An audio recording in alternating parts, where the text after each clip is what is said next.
Assalamu alaikum students. This is your teacher Ahmaduddin. Today we are going to discuss topic Zulfikar Ali Bhutto. ये topic probably ओलेवल्स में पूछा जाता है। आए थोड़ा सा इनके बारे में देखें, ये कौन है, क्या करते हैं। देखिए, हमारे पास जब क्रिएशन ऑफ बांग्लादेश हो गया, मीन्स हमारे पास जब 71 की वॉर हुई और ईस्ट पाकिस्तान हमसे अलग होकर बांग्लादेश बन गया, उसके बाद इनके पास टाइटल क्या आ गया, प्रेसिडेंट और चीफ मार्शल लॉ एडमिनिस्ट्रेटर का टाइटल इनके पास आ गया। फिर ये 71 से 73 तक एज ए प्रेसिडेंट वर्क करते रहे हैं।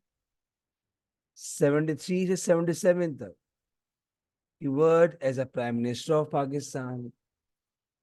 अब 73 के बाद जब इलेक्शंस होते हैं, उसमें कुछ इन पर इल्जाम लगाती है पीएनए पार्टी और इनको भी अरेस्ट कर लिया जाता है।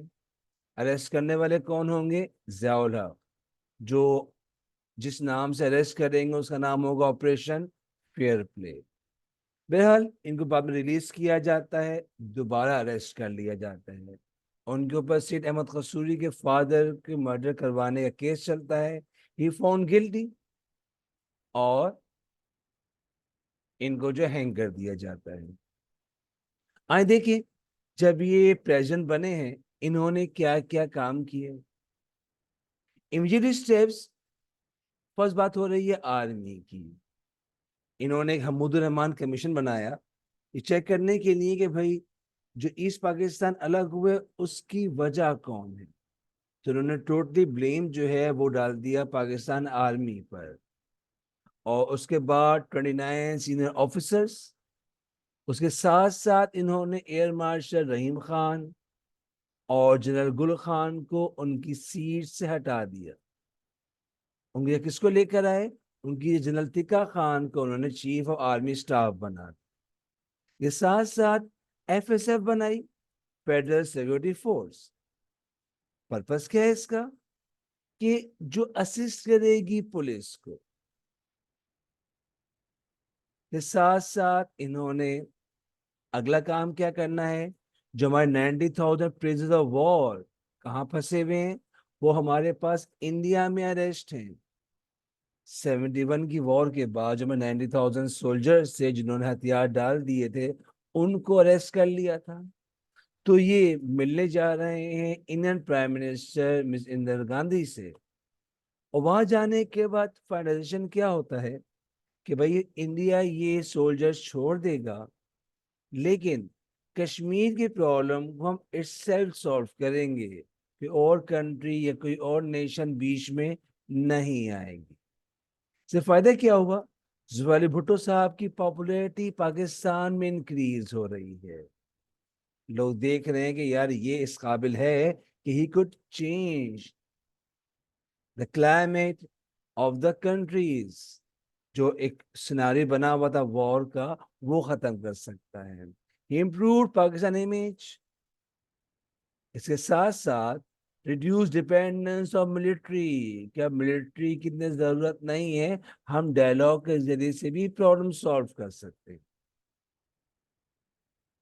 फिर तीसरे उन्होंने काम क्या किया? देखिए, मेजोरिटी तो इनके पास है। अभी बना रहे हैं एक नया कॉन्स्टिट्यूशन।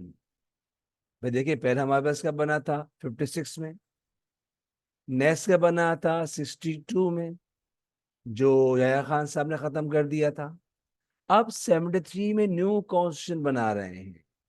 उसमें क्या है, आपके पास इसके अंदर ये कह रहे हैं कि आपके पास 5 years तक एक गवर्नमेंट चलेगी। नेशनल असेंबली 5 years से चलेगी। अब नेशनल असेंबली में हमारे पास जो है वो क्या है, हमारे पास प्रोविंसेस हमारे पास है। 4 प्रोविंस जमाने हमारे पास थे, आजकल तो हम 5 की बात करते हैं, गिलबर्तिस्तान की बात भी कर रहे होते हैं। 4 हमारे पास प्रोविंशियल असेंबलीज हैं और ए नेशनल असेंबली है। इलेक्शन होंगे हर 5 साल के बाद। और बस डिफरेंस ये रहेगा कि नेशनल असेंबली में जो सीट्स हैं अकॉर्डिंग टू पॉपुलेशन रहेंगी। अब देखें ना, पंजाब प्रोविंस में लोग ज्यादा रहते हैं तो डेफिनेटली बात है, जैसे असेंबली के अंदर उनकी सीट ज्यादा होंगी। अब बलूचिस्तान प्रोविंस के अंदर आबादी सबसे कम है। It mean there are least number of seat in assembly from Balochistan province. लेकिन सेनेट की अगर बात हम करें, senate is called upper house. यहाँ पर हर प्रोविंस के लोग इक्वल होंगे।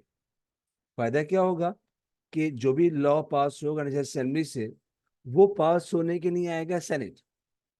अगर सेनेट ने अप्रूव कर दिया तो वो जाएगा प्राइम मिनिस्टर के पास, सॉरी प्रेसिडेंट के पास जाएगा फॉर फाइनल सिग्नेचर। उसके बाद वो अप्लाई होगा। उससे फायदा क्या हुआ कि जो आपके पास माइनॉरिटी वाली प्रोविंस सीट है, उनके राइट्स जो है वो सेव रहे। फिर इस्लामिक और जनरल प्रोविजंस इन्होंने की कि आपके पास जो भी लॉ बनेगा तो वो एडवाइस देंगे गवर्नमेंट को कि ये हम लॉ बना रहे हैं इस्लाम के लिहाज से ये है कि नहीं है। तीन काम देखे हमने, क्या क्या देखे? हमने एक तो आर्मी रिफॉर्म देखा बिफोर के बिकम द प्राइम मिनिस्टर। इनकी फॉरेन रिलेशंस देखे, जिसे हमने देखा हमने कि किस तरीके से ये इंडिया से जो अपने सोल्जर्स वापस लेकर आए। और फिर हमने बात की न्यू कॉन्स्टिट्यूशन इन्होंने किस तरह से डिजाइन किया, जो सबने एक्सेप्ट किया। अब आपके पास पार्टी पॉलिसीज भी हैं। देखिए, ये जो बेसिकली जीते हैं कौन? हम पीएस पार्टी के जुल्फिकार अली भुट्टो साहब की बात कर रहे हैं। इनके मेजोरिटी सीट्स हैं कहां पर? नेशनल असेंबली में। कितनी सीट्स इनके पास थी अगर याद हो? इनके पास 81 सीट्स थी। तो सोचे जरा, इनके पास कितनी सीट्स इनके पास थी जब इलेक्शन इनके पास हुए थे? तो इनके पास सीट्स जो थी वो हमारे पास 81 सीट्स हैं। और फिर आगे चलिए, आपके पास क्या हुआ? लेकिन इनके बाद प्रोविंस असेंबली से पंजाब और सिंध में इनके पास सीट ज्यादा हैं। लेकिन एनडब्ल्यूएफ जैसे हिमाचल केपी के है, और बलूचिस्तान यन अलाय किया हुआ है किससे?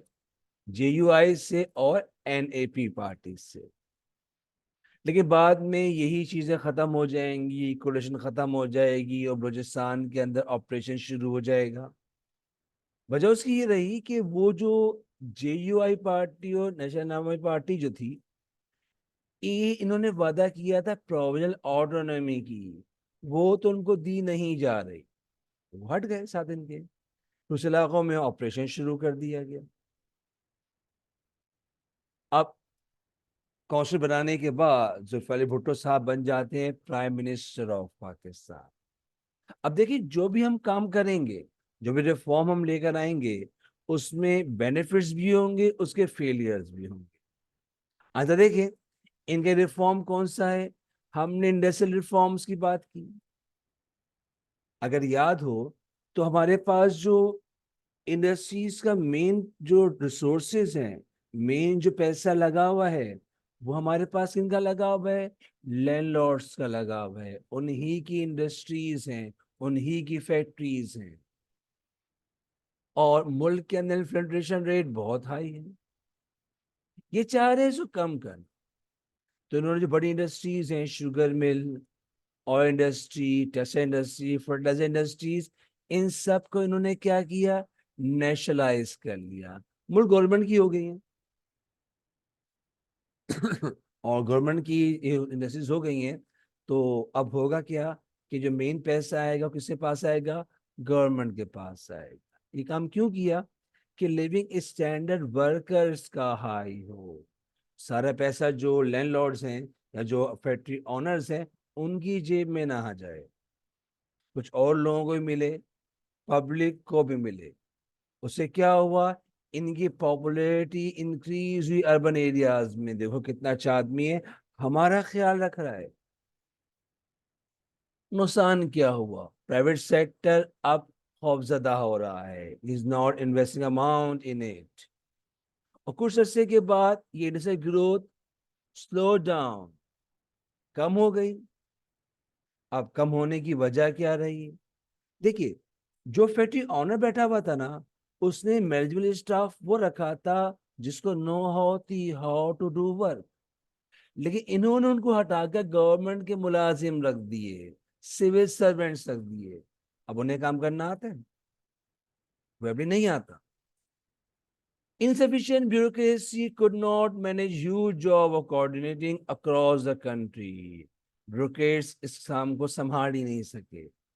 हुआ ये कि demand of industrial products due to world wide economic session हमारे पास क्या हो गई? वो हो गई डिक्लाइन, कम हो गई। अब क्या करें भाई? हम जो लेके जाना चाह रहे थे टॉप मोस्ट, तो टॉप मोस्ट नहीं गई। हम आए एग्रीकल्चर रिफॉर्म की तरफ। इन्होंने कहा देखिए मैं चाह रहा हूं कि peasant farmers get more rights। जो आपके पास लैंडलॉर्ड जमीन है उसको मैं चाहता हूं कम करना। अयूब खान ने अगर याद हो तो एरिगेटेड लैंड मीन जो रिवर के पास जमीन है उसको 500 किया था। इन्होंने कहा नहीं जी उसको 250 करो, एरिगेटेड लैंड जहां पानी आ रहा है।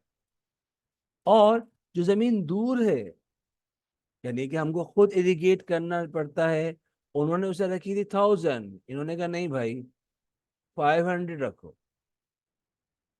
जो सरप्लस लैंड है, ज्यादा लैंड आपके पास है इस रेशो से, यानी कि अगर किसी के पास 250 की जगह 500 एकड़ लैंड है तो वो जमीन दे टेनेंट्स को। टेनेंट्स कौन? जो किराएदार होते हैं, जो रेंट पे जमीन लेते हैं। और कहा कि ये लेकर चलेंगे, आप उस जमीन पे क्रॉप करेंगे। अगर आपने लैंडलॉर्ड से कहा कि अगर आपने जमीन सेल करनी है तो फर्स्ट राइट इसका होगा परचेज करना। लेकिन हुआ क्या? 2000 तक जमीनें किनकी हैं? लैंडलॉर्ड्स की। जो मेंबर किसके हैं? नजर असेंबली के। इन्हें खिलाफ कोई परिंदा पर मार सकता है? कुछ भी नहीं कर सकते। और अब अगला मसला क्या हुआ? उन्होंने जमीन अपने ही रिलेटिव्स को दे दी, अपने ट्रस्ट टेनेंट्स को दे दी, जो बेचारे कुछ भी नहीं कर सकते थे। और tenants unable to challenge the owners. क्यों? Strong social position and influence on revenue department and courts.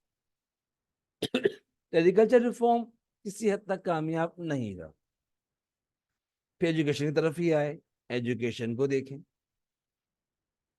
इस टाइम लिटरेसी रेट बहुत पुअर है, 25% है। ये बढ़ाना चाह रहे हैं। इन्होंने कहा देखिए हम जो प्राइवेट स्कूल्स हैं उनको नेशनलाइज कर रहे हैं। प्राइवेट स्कूल परेशान होंगे, क्या कर रहे हैं भाई? ये uniform syllabus in all institute, same syllabus होगा। न्यू स्कूल्स खोलेंगे अराउंड, इन्होंने कहा था जी हम जो 3000 स्कूल्स खोलेंगे या हम 30,000 स्कूल्स खोलेंगे जहां लोग बैठ के पढ़ सके, आराम से बच्चे पढ़ सके, एजुकेशन हासिल कर सके। फ्री और कंपल्सरी एजुकेशन देंगे इन प्राइमरी सेक्टर। हुआ क्या? देखिए पैसा चाहिए, टाइम चाहिए, 13% एजुकेशन बजट रखा गया। इसमें ना तो नए स्कूल्स खुल सकते हैं और ना ही टीचर्स को सैलरी पे की जाती है कम टाइम में। दूसरा जो हमारे पास जो फॉर्मर सेक्टर है रूरल एरियाज का, उन्होंने कहा बच्चों को पढ़ाने भेजें या पैसा कमाने भेजें। एक और मसला, ना तो गवर्नमेंट का पैसा है नए स्कूल खोल सके, और ना गांव में जो है बच्चे पढ़ने जा पा रहे हैं। क्यों? इसलिए वो बोल रहे हैं कि भाई क्या करें, हमारे तो पैसे तो नहीं है हम संभाल सके इनको। अब जरूरी क्या है? जरूरी ये है कि हम बच्चों को नहीं भेजते स्कूल। हालांकि उन्होंने कोशिश की थी कि भाई डबल शिफ्ट स्टार्ट कर देते हैं, लेकिन इसके अंदर ये कुछ भी नहीं कर सके। तो एजुकेशन में इजाफा सिर्फ 1% हुआ। और जो अच्छे स्कूल्स थे ना, क्योंकि गवर्नमेंट के हो गए सारे, वो ओवर क्राउडिंग हो गए। उससे हुआ ये कि जो स्टैंडर्ड एजुकेशन का था वो डाउन हो गया। Health and family planning, social में हमने पहले क्या देखा? सोशल के अंदर हमने पहले देखा यहाँ पर एजुकेशन। हमने क्या देखा यहाँ पर? एजुकेशन देखा। अब हम किस तरफ जा रहे हैं? अब हम जा रहे हैं हेल्थ एंड फैमिली प्लानिंग। अच्छा, ये भी जरूरी है, जिंदा रहना भी जरूरी है। वो तालीम की जरूरत थी या जिंदगी की जरूरत है? ये चाह रहे हैं better health care centre for all. पहले क्या कर रहे हैं? Rural health centre. कहाँ बना रहे हैं ये बना रहे हैं रूरल। आपके पास वर्ड कहाँ यूज होता है? गांव के लिए, जहाँ अनपढ़ लोग रहते हैं। और basic health unit in rural areas. इन्होंने कुछ सेटअप रखा। ये गांव के अंदर जो है एक जो है रूरल सेंटर होगा एटलीस्ट 60,000 पीपल्स के लिए। और शहर में जो आपके पास एक जो है वो बेसिक हेल्थ यूनिट होगा फॉर 20,000 पीपल। फिर कंपल्सरी सर्विसेज है in rural areas for fresh doctors. अगर मालूम हो तो जब मैं रिवाइज कर देता हूँ कि हमारे पास जो गवर्नमेंट हॉस्पिटल है ना, वहाँ पर चीप रेट पर उनको जो है सर्विसेज प्रोवाइड की जाती है। फीसेस बहुत कम होती हैं, लेकिन उनसे डिमांड की जाती है अब डॉक्टर बनेंगे ना तो एक साल आपने हाउस जॉब करनी। मीन्स ये कि जहाँ गवर्नमेंट आपको अपॉइंट करेगी वहां जाके आपने जॉब करनी है। इसके अलावा न्यू हॉस्पिटल्स और मेडिकल कॉलेजेस बनाई कि हमारे पास डॉक्टर और नर्सेस की कमी नहीं हो। दवाई महंगी है, हमने कहा ठीक है, जो ब्रांड नेम्स हैं मेडिसिन कंपनी से कहा हटाइए भाई, सिर्फ दवा का नाम होगा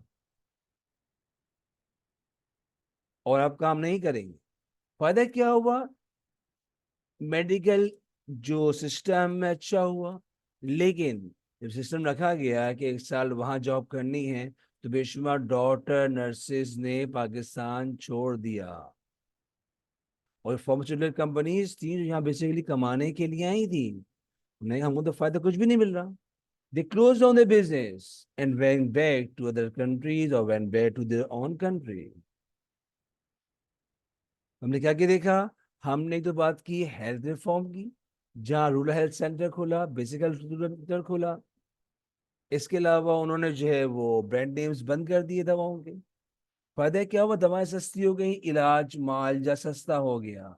लेकिन डॉक्टर नर्सेस इतने नहीं रहे, और जो अच्छी दवाएं मिल रही थी बाहरी कंपनीज की अब वो नहीं मिल रही। इसके अलावा हमारे पास जो सोशल रिफॉर्म हमारे पास है एजुकेशन का, उसमें हमारे प्रॉब्लम आया। फिर आगे देखते हैं एडमिनिस्ट्रेटिव रिफॉर्म। एडमिनिस्ट्रेशन में हमारे पास क्या चीज है? देखिए, पहले हमारे पास ये था कि लोग जो है किस जो है वो ऊपर रिटायर हो गया, फिर नीचे वाला जो है वो सीनियर बन के बैठ गया। उन्हें कहा नहीं, ऐसे नहीं चलेगा। आप किसी भी लेवल पे ज्वाइन कर सकते हो, टेस्ट होगा, जिस लेवल पे आप आ सकते हैं हम उस लेवल पे आपको रख देंगे। आए देखे जरा क्या ये काम देखे इनके, फिर हम आगे चलें। हमने रिफॉर्म क्या देखा? हमने रिफॉर्म देखा इंडस्ट्रियल रिफॉर्म। इंडस्ट्रीज अपग्रेड करना चाह रहे हैं कि भाई इंडस्ट्रीज, बड़ी इंडस्ट्री नेशनलाइज कर लेंगे, क्यों? लोगों के लिविंग स्टैंडर्ड हाई हो। उसके अलावा जो है वो आउटपुट कंट्रोल करें।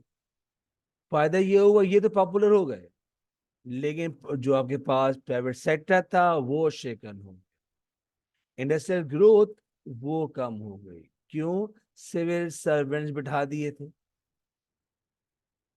जो कुछ नो ही नहीं थी, चलाना कैसे? इतने बड़े सिस्टम को चला नहीं सके तो हुआ कि हमारे पास जो प्रोडक्शन रेट था वो डाउन हो गया। एग्रीकल्चर रिफॉर्म ने कोशिश की लैंडलॉर्ड से जमीन ली जाए, है ना, खुद भी लैंडलॉर्ड थे। उन्होंने कहा देखिए, रिवर के पास 1,000 की जगह 500, रिवर से दूर 500 की जगह 250 एकड़, 250, ज्यादा लैंड है, आगे टेनेंट्स को दीजिए, वो क्रॉप लगाएं। अगर सेल करेंगे तो कोई जेन्युइन रीजन भी आपके पास हो, और सेकंड ये अगर सेल करेंगे पहले राइट उनका ही होगा। लेकिन हुआ क्या? लैंडलॉर्ड्स खुद ही ऑनर्स हैं उन्हीं लैंड के। तो इसके अलावा वो असेंबली के मेंबर्स भी हैं, नेशनल असेंबली हो या प्रोविंशियल असेंबली हो, और उन्हीं के पास जो पावर है, सोशल पोजीशन स्ट्रांग है, कोर्ट और रेवेन्यू डिपार्टमेंट में उनकी पहुंच है। तो ये काम कैसे हो सकता था? कोई खास वैल्यू इस काम की नहीं थी। सोशल पे आए, उन्हें देखिए अच्छा ठीक है, हम एजुकेशन की तरफ आते हैं शहरों में। उन्होंने कहा देखिए, एजुकेशन हम लोग लेके अपग्रेड करेंगे, वो सिस्टम है उसको हम हाई करते हैं। लेकिन प्रॉब्लम ये आया कि बजट कम रखा, टाइम कम था, पब्लिक ने कोऑपरेट नहीं किया गाँवों के अंदर कि भाई बच्चों को पैसा कमाने भेजें या अर्निंग के लिए। सिटीज में जो अच्छे स्कूल बिकम ओवर क्राउडेड, तो हमारे पास स्टैंडर्ड एजुकेशन क्या हुआ, लो हुआ। और इस टाइम में ओनली 1% हमारे पास इम्प्रूवमेंट है लिटरेसी रेट में इन 5 ईयर। हाँ है तो कुछ अच्छा काम हुआ। गांव में उन्होंने जो 1:60,000 एक हॉस्पिटल बना दिया, शहर में 1:20,000 एक हॉस्पिटल बना दिया। फिर फ्रेश डॉक्टर से कहा जी आप गांव जाएंगे काम करने के लिए, कुछ अरसे के लिए, 1 साल के लिए आपके पास जो है वो सैलरी मिलेगी, आप वहां जाके जॉब करेंगे। क्यों? इसलिए गवर्नमेंट ने पे पैसा खर्च किया है। आपको जो आप जाते एजुकेशन लेने के लिए बड़ा ऑप्शंस में, उससे चीप रेट पर आप डॉक्टर बनाए हैं। You essential to do 1 year house job way government will elect you. Government आपको जहाँ बनाए भेजे वहां आपने काम करना। फिर दवाएं सस्ती कर रहे हैं, ब्रांड नेम जो कर रहे हैं कम। कैसे कम? कि हटा दो भाई, से दवा का नाम होगा। अब नुकसान क्या हुआ? दवाएं सस्ती हो गई, लेकिन pharmaceutical companies left Pakistan. Doctors nurses ने देखा भाई हम तो काम नहीं कर रहे लीस्ट रेट पे ऐसी जगहों पर, हम पाकिस्तान छोड़ रहे हैं। एडमिनिस्ट्रेटिव रिफॉर्म्स आए, उसमें उन्होंने कहा भाई देखिए, जो करप्ट इनसफिशिएंट और फुल ऑफ अनसेड रूल्स हैं वो खत्म करो। छोटे स्मॉल लेवल्स बनाओ जॉब्स के, कोई किसी भी लेवल पे ज्वाइन कर सकता है, कोई फिक्सेशन लॉ नहीं। खैर, इनका रूल चला, रिफॉर्म्स लेके आए, अच्छे भी बुरे भी। अब 77 आ गया, इलेक्शंस हुए, इनके खिलाफ 9 पॉलिटिकल पार्टीज खड़ी हुई इलेक्शंस में। जैसे भी इमरान खान के खिलाफ सारे खड़े हो गए थे ना मिलके, जैसे हमारे पास अभी जो है वो पीएस पार्टी और मुस्लिम नून ग्रुप मिले खड़े हो गए हैं, ऐसे यहाँ भी 9 पॉलिटिकल पार्टीज मिले खड़ी हो गई। उन्होंने वादा क्या किया था, इस्लामिक रूल लेकर आएंगे। भाई लोगों को इम्प्रेस तो करना है ना, कुछ भी कह के। खैर, इलेक्शंस हुए, कहीं रैगिंग की इतलात मिली कि भाई देखिए अभी खत्म होने इलेक्शन, रिजल्ट आ गया। ये कैसे पॉसिबल है भाई? मिलिट्री ने जो है वो कर्फ्यू लगा दिया, कराची, हैदराबाद, लाहौर। बड़ी कोशिश की, लेकिन ज़ियाउल साहब ने जो है वो ऑपरेशन फेयर प्ले खेला और सबको अरेस्ट कर लिया। असल में सीन ये हुआ कि जब ये नवाज, सॉरी जदा आपके पास जो है नवाजदार, मुझे क्यों याद आ रहे हैं, हमारे पास जो है ये भुट्टो साहब तो प्राइम मिनिस्टर है ना, जब शहरों में हंगामा हुआ तो उन्होंने ऑर्डर दिया भाई मार्शल लॉ इम्पोज कर दो। यानी कि अपने खिलाफ जितने जो इनके जो ओपोनेंट थे पीएनए पार्टी के, उनको अरेस्ट करवा दिया। अरेस्ट करा दिया तो जौहरा साहब के पास ओपन एरिया है, उन्होंने उन्हीं के जरिए अरेस्ट करवाया था। उन्होंने ऑपरेशन फेयर प्ले खेला और जुल्फिकार अली भुट्टो साहब भी जेल हो गए। अब कह रहे हैं इनको हटाने की वजह क्या थी? विश्व इल्जामात इनके पास, अपोजिशन बाय इंडस्ट्रियलिस्ट इल्जाम लगा रहे हैं यार हमारी इंडस्ट्रीज खा गए आप तो। दूसरा हमारे पास ये है कि मिडिल क्लास कह रही है कि अब वो एजुकेशन सिस्टम के खिलाफ है। क्या मिला इंडस्ट्रीज आपके एजुकेशन सिस्टम से? फिर कुछ रिलीजियस पार्टीज इनके सोशलिस्ट सिस्टम से भी परेशान, और इनके जो मिलिट्री ऑपरेशन बलूचिस्तान में किया था उससे वहां के लोग भी गुस्से में। अब इनको हटाया जा रहा, इन्हें मरी भेज दिया गया कुछ टाइम के बाद। जिया साहब ने कहा मैं इलेक्शंस कराऊं, लेकिन रिलीज इलेक्शन को उन्होंने रिलीज भी किया गया था, तो उन्होंने बड़ी रिलीज निकाली, बड़े अट्रैक्टिव आदमी थे।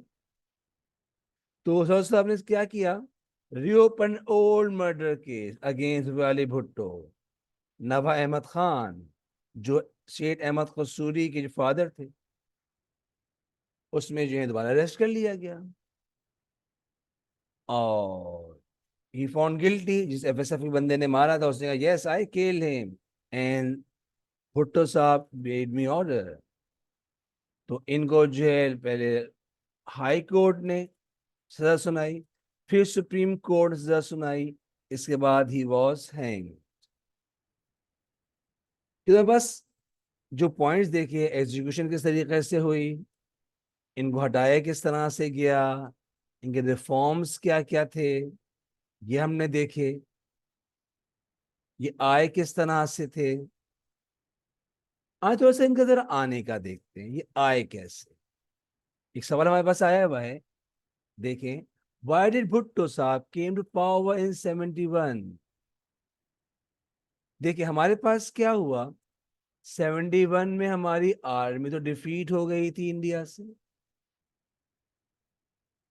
और आर्मी का जो मोरल था वो ऑलरेडी डाउन हो चुका था। मौका अच्छा मिला भुट्टो साहब को कि यह साहब जो खुद मार्शल लॉ एडमिनिस्ट्रेटर थे और प्रेसिडेंट थे, वो अब डिवैल्यूड हो चुके थे।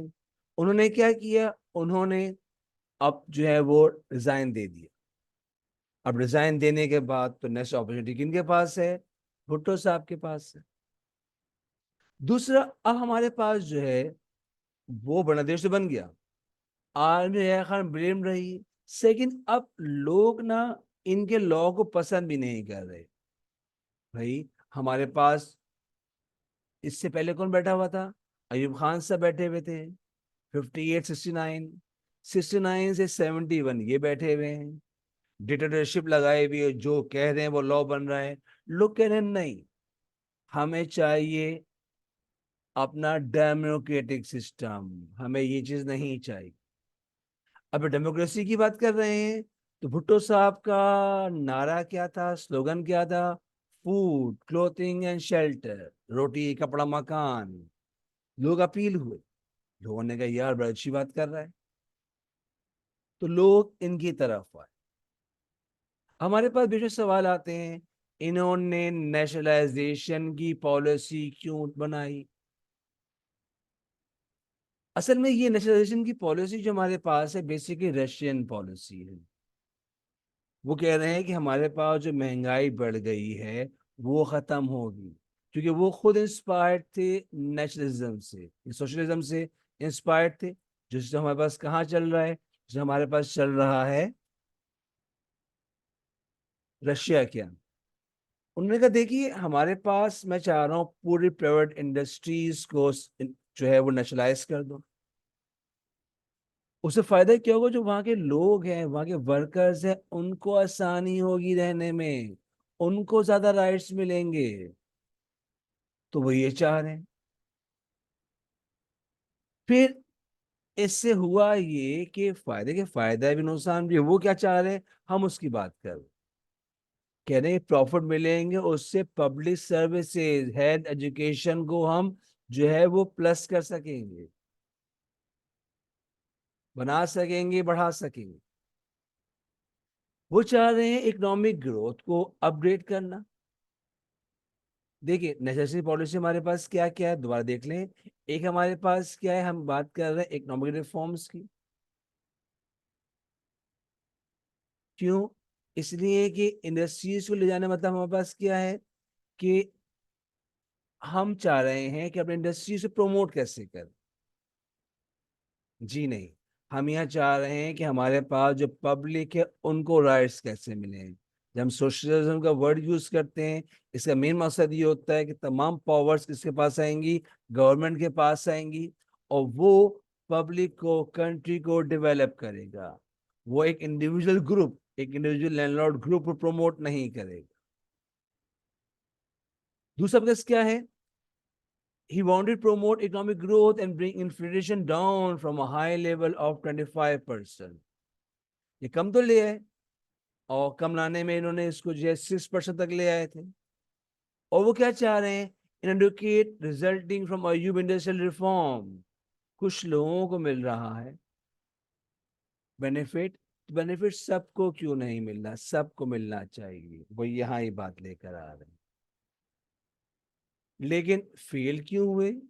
वही पॉइंट्स हैं जिन पॉइंट्स को जो है वहां समराइज बताया गया था, कि वो जो कैपेबल फैक्ट्री ऑनर्स थे उनको तो हटाकर सिविल सर्वेंट्स को ले आया गया। वो तो कुछ भी नहीं मालूम था चलाना कैसे। Prime Minister had a huge job to do for coordination the nationalization processes across the country, a time-taking process. Had free work environment चाहिए। ऐसा नहीं हुआ कि बीच ब्यूरोक्रेट्स आ गए, उन्होंने ऐसा काम करने की कोशिश की ज्यादा प्रॉफिट उनको मिले। Newly industrialised industries could not improve their output, और बढ़ा ही नहीं सके, तो उसे फायदा नहीं हुआ। ऐसे एजुकेशन देखी हमने, education could not perform better. क्यों भाई?